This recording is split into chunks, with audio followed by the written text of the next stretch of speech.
Horizon Zero Dawn, an expansive open-world adventure game from the makers of Killzone Guerrilla Games. What fantastic company it keeps, and that is partly what does this fantastic game a disservice. For it isn't as pure and joyous as Zelda Breath of the Wild, nor as technically advanced and narratively mature as Red Dead Redemption 2, certainly not as tightly honed and imaginative as the splendid God of War, or as fluid and exciting as Marvel's Spider-Man. But that isn't to say that it's not a good game. It's a marvellous game, and one which deserves to be played and enjoyed by many. But comparisons are inevitable, so it's important to set the scene as well as your expectations, if, like me, you're an open world addict. Horizon is replete with stunning vistas, rich textures, dynamic AI, and lovingly created flora and fauna. It's a rounded and well thought out open world experience with depth for miles. But before I blow too much smoke under it, let's talk about my first impressions and a few of my bugbears. Horizon Zero Dawn is most definitely a slow burner, at least it was for me. Technically marvellous, and that's the first thing that hits you. The Decima game engine is a miraculous feat, and the fact that it still lives on in Kojima's still to be released Death Stranding is testament to that. It was, and perhaps still is, ahead of its time. Avid fans of the game, please don't hold this against me, because I will join you lauding this one from the rooftops eventually. But initially, I found the game a little insipid, generic even. The story didn't grab me all that ferociously, and the gameplay felt a little undercooked and uninspiring. Again, it hadn't helped that I was relatively fresh from the completion of Breath of the Wild, a modern masterpiece and really a generational phenomena that managed to capture lightning in a bottle in a way you rarely see. I will admit to you now that despite the story being the sort of dystopian nightmare I usually enjoy, it just wasn't something which really got under my skin in the way games like The Last of Us, God of War or Red Dead Redemption 2 have. It's definitely serviceable and certainly more content rich than the likes of Breath of the Wild. And there is a mysterious undercurrent which helps to pique your interest early and carry your curiosity through to its finale. But I found myself reaching for the skip button all too often when dialogue arose, wanting to get back into the gameplay quick sharp. But the game should be congratulated for giving players the option to stop and listen or crack on, for the most part at least. I suppose I found the delivery of the narrative difficult to gel with, when compared with the glorious one continuous shot experience present in God of War, for example.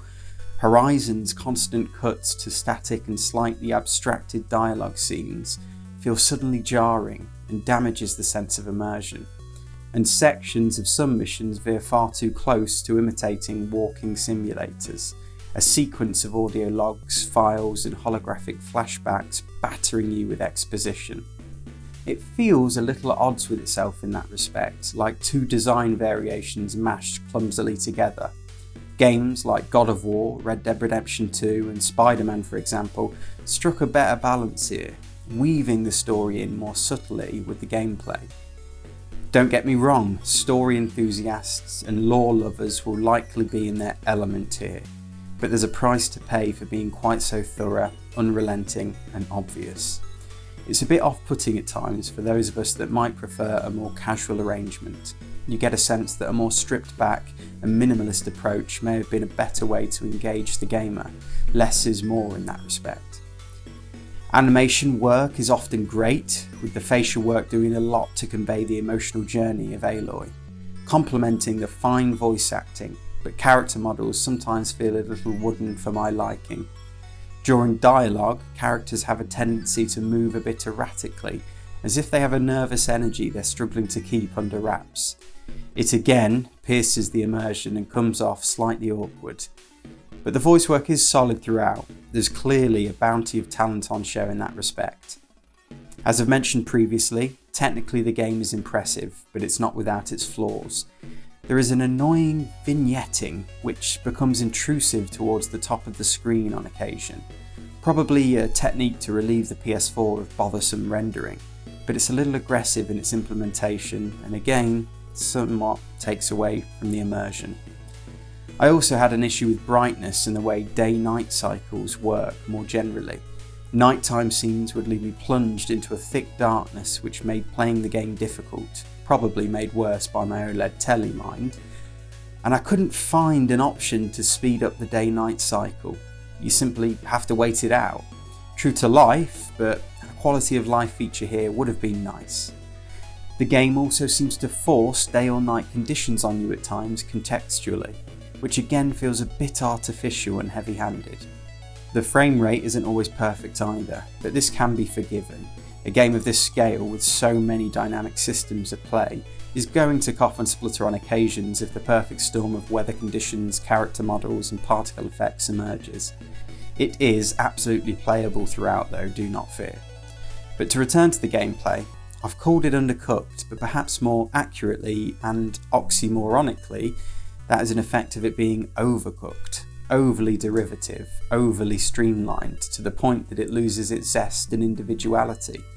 It certainly doesn't feel as alive as the likes of Breath of the Wild. For example, whereas Link can climb almost any terrain or material in Breath of the Wild, removing barriers and granting absolute freedom to the player, Aloy is constrained to predefined routes in a similar way to Uncharted.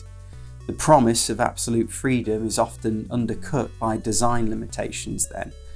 There's a more linear wireframe here which underlays the illusion of the wild open world before you. But again, this is where Horizon suffers by comparison, and what games wouldn't next to Breath of the Wild. The traversal mechanics are reasonably comprehensive however. You can run, jump, slide, climb, sneak, and even mount beasties to get around on. And the rappel ability does make for some spectacularly dramatic plunges from great heights. But I can't pretend that I wasn't always hankering after Breath of the Wild's glider to make the world that little bit more fun, free and manageable to move about in. But combat is where Horizon really does dawn on you. Aloy's bread and butter is her trusty bow, which is a joy to play around with, even though it does start life feeling a bit underpowered.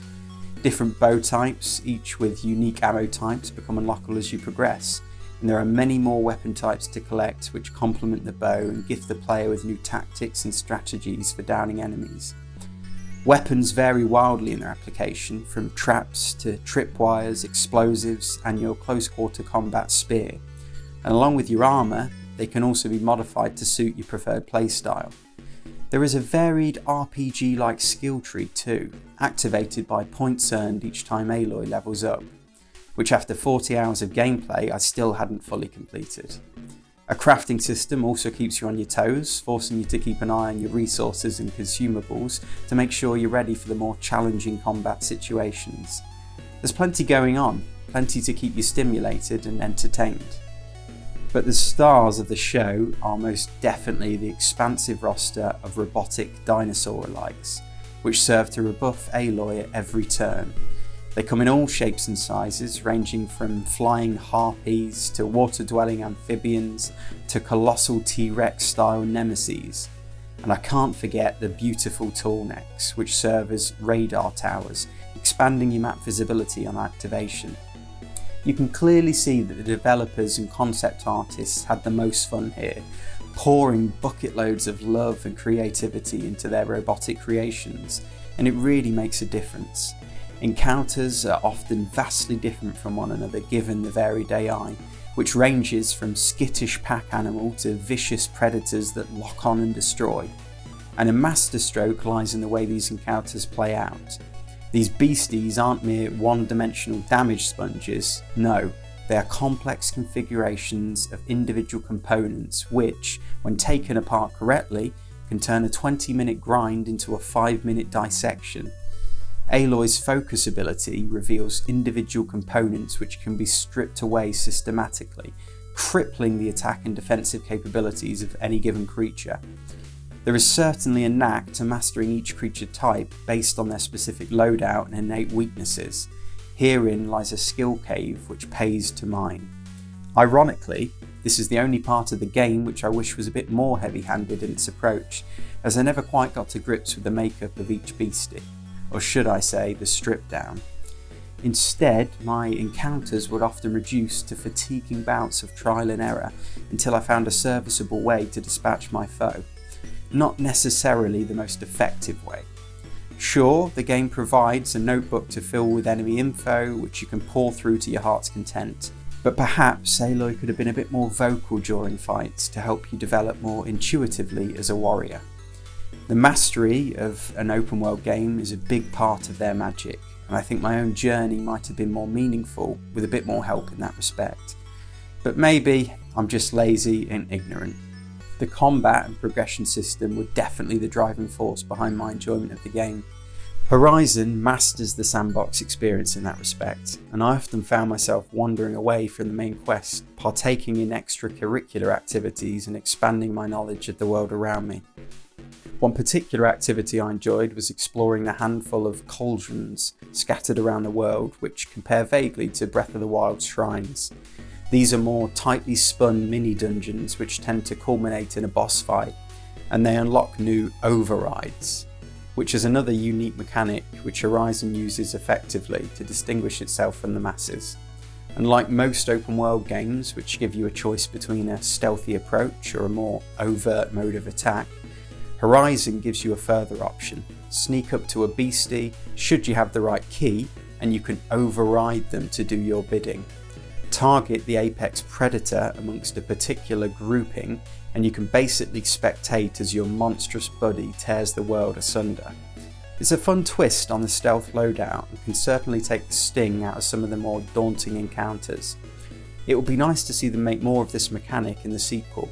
Perhaps it goes a bit Watch Dogs and we can hack into the Dinobots to directly possess them. And returning to the extracurricular activities on offer, the game is busting at the seams with them. I've completed the story now, but I still have lists of side quests, errands and additional challenges to get my teeth into should I like to. But I think I've probably had my fill. I've no doubt there are some tasty morsels still to be had here, but some side missions do lean into feeling like busy work, which is a real shame given the highlights on offer here. Zelda kept me going for over 150 hours in comparison to Horizon's 40, so there's obviously something to be said about that. Perhaps Guerrilla can work on their consistency and take a risk on more imaginative mechanics in their next epic adventure. And based on their first proper crack at the open world genre, I'll be first in line to give it a go. Right then, to help sum up my feelings, Horizon Zero Dawn is an open world enthusiast's dreamboat. It provides a vast world filled with engaging activities and is padded out with an in-depth combat and progression system. And if you love your lore, there's mountains to get stuck into here, alongside a decent narrative. If any of that sounds like you, then buy Horizon today. You won't regret the experience. But if, like me, you've already been spoiled with some of the best examples of open world adventures to date, then you might like to temper your expectations a little. Horizon does everything pretty well, but at times lacks a cutting edge. It is sometimes unimaginative and perhaps a little too try-hard with its story. Because of that, it grew stale more quickly for me after I'd seen the best the game had to offer, at least compared with other offerings in the genre. BA's rating is 8 out of 10. Now I should probably go and play another open world game I'm late to the party on, The Witcher 3. Thank you for watching. Like and subscribe to support the channel, and don't forget to ring that bell for notifications of upcoming videos. And I think that's about it. Another one for the archives. Stamped and completed.